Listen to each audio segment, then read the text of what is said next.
So we watched the movie 12 Angry Men, and we're trying to understand what makes Henry Fonda's figure so effective. What allows him to have influence in this context, even though he is only one person. And I want to suggest to you that there are two ways, again, of thinking about how you conduct yourself in the context of teams and organizations. And one is called inquiry mode, the other is called advocacy mode. Let's look at that more specifically. The advocacy mode, I would argue, is the one mode that is natural, quote unquote. The aim is to win and gaining converts to your point of view. So people will just state their position and then reinforce that position and ask other people to join it because it is a better position. How is it played? It's played forcefully and confidently, in which you advocate your point of view, restate it, but represent your role and maybe constituents. You advocate. Others are viewed as competitors. The strategy for dealing with gaps in your argument is that you basically hide them. If there's dissent, you try to suppress it. You find it annoying. You react in some way, pissed off. That is what is natural. And most people do this kind of approach. They advocate for their perspective. And oftentimes they fear losing in that kind of game, and therefore they become rather ineffective at coming to a conclusion or a resolution with others. There is what I would say a better way, which is quote unquote unnatural, which is why the movie 12 Angry Men is so popular still. Because it showcases a way that can create better outcomes, better results, and at the same time is harder to do. The aim here is to collectively arrive at the best possible solution. So the mode that you operate under is an inquiry mode. You try to understand the situation. Your perspective is only one point of view, and others probably have another point of view, and you actively inquire into others, especially the minority perspectives, and try to understand what is emergent, what do you have as common ground when you share these points of views. In that context, you see others not as competitors, but as collaborators. You work with them. You try to get to the best solution.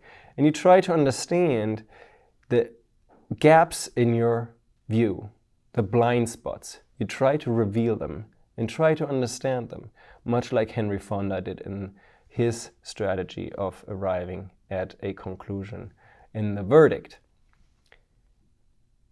The response to dissent is that you seek it. You examine its implications. You try to understand where people are coming from. You engage the other jurors in an argument, try to understand where they're coming from. And you then can possibly detect where they have a point and where yours is off, where it's lacking, where you try to create a better case. This inquiry mode, when you can do it, is highly effective. It allows teams to come to better conclusions.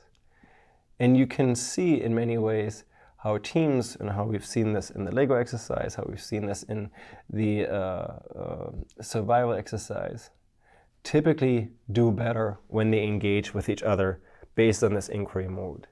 It is tough, but it's learnable. And what happens as a result of it is that you create in teams a problem-solving orientation. Exactly the kind of orientation that you would want to have when everyone is a leader, when everybody is engaged in problem solving. With inquiry, the aim is to collectively arrive at the best possible solution. Team members present conclusions with support, reasoning underlies them. Teamwork is engaged to identify and analyze issues, and different views are present and fleshed out. They are seen as strength. Diversity is an asset. An impasse is used to trigger processes of change, including the sign of next steps. This inquiry model is assuming that we don't know and that we together can find a solution. And the leader, therefore, is framing the conversation as problem solving, not as we need to follow the leader. You need to follow the leader.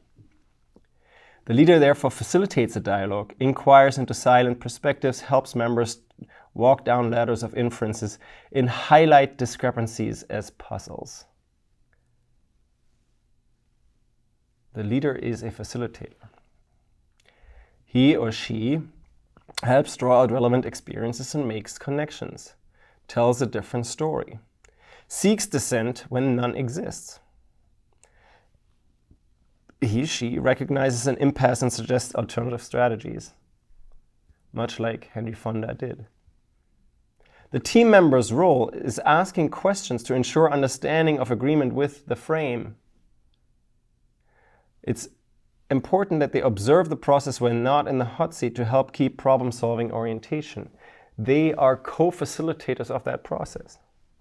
They seek help and insight from each other as well as from the leader.